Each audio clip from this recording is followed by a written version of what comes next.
I'm basically changing my front differential fluid and rear differential fluid. And my it's an '01 Dodge Ram, but basically it kind of worked for all vehicles of how you change your rear differentials or differential fluid period. But I mean it's cold out here, so I don't want to take the whole lid off or cover off and put on the gasket and all that stuff. So I'm just gonna pump the fluid from my differential fluid. The front takes 75 W40, the rear takes 80/90.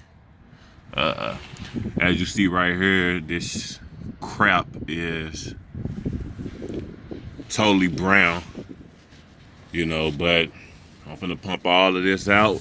And yeah, I'm using a siphon pump right here. And that's basically gonna suck the fluid out. And at the bottom, it's gonna suck the fluid out, take it out. I'm gonna put in this bucket right here, drain this. And it's good for having good differential fluid. It's good for your axle, good for your drive shaft. It's good for, switching gears and stuff of that nature. It helps the transmission. It keeps everything cool and stuff like that. So I'm gonna change the front and rear differential fluid.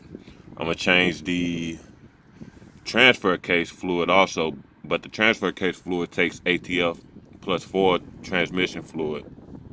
And also in these rear differentials, you want to have some type of limited slip, you know. In some of them, you want to have some type of friction modifier. But this is what I'm using for my front right here, for synthetic, and I'm just gonna do that and pump it and see what happens. It shouldn't be hard though. You don't have to worry about exactly how much to fill. It'll just, fill as it go. When you filling it up, like when it basically when you see it leaking, from the fill hole, you'll know that it's full basically. And this crap is hard to really pump in, so it's really hard to pump out, I mean.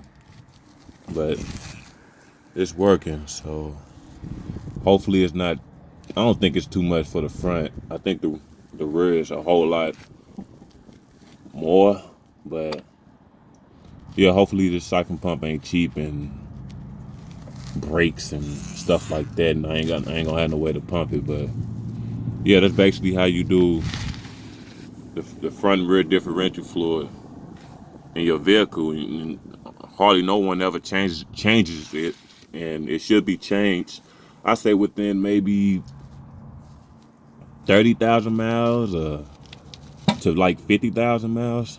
It just depends on your vehicle. But I mean, if it's this simple, you should want to just do it as often as you possibly could. It only helps your vehicle in the long run, unless you're somebody who leases a vehicle and don't give a damn. But yeah, that's all I have for this one. I'm gonna change my rear one also, and my transfer case fluid. But this front one's a little different.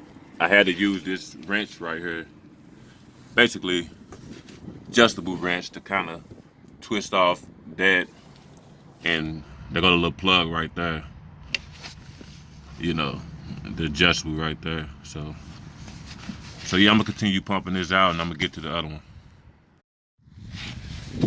Yeah, I got done with the front differential fluid. I'm finna change this back one now. And as you see right there, them my shocks, I had changed those recently. Can't see them up there, but I changed them up there. But yeah, these rear differentials, this rear differential fluid, I'm finna go on, siphon this crap out and go ahead and take it all out and put some new fluid in there. I ain't got the fluid on me because I'm allowing it to sit in the truck and just warm up. I'm gonna go and take this out because this crap looks like crap. If you look up in there, That's from the front. Now I'm gonna put some of the rear in there, and that shit looks nasty. So I'm gonna change all that crap. I'll get back to you when I finish this. So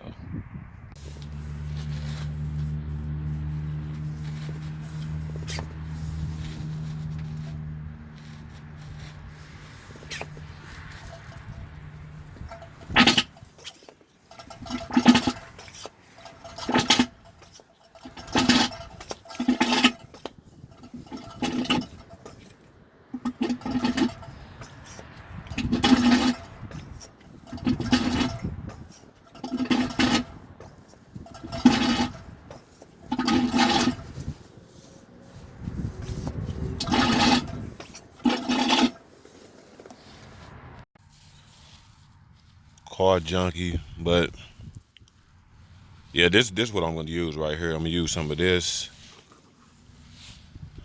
Hopefully, it only take like 3 bottles or no more than 2.5. But I'm gonna use some of that, and I'm gonna use some of this as a little additive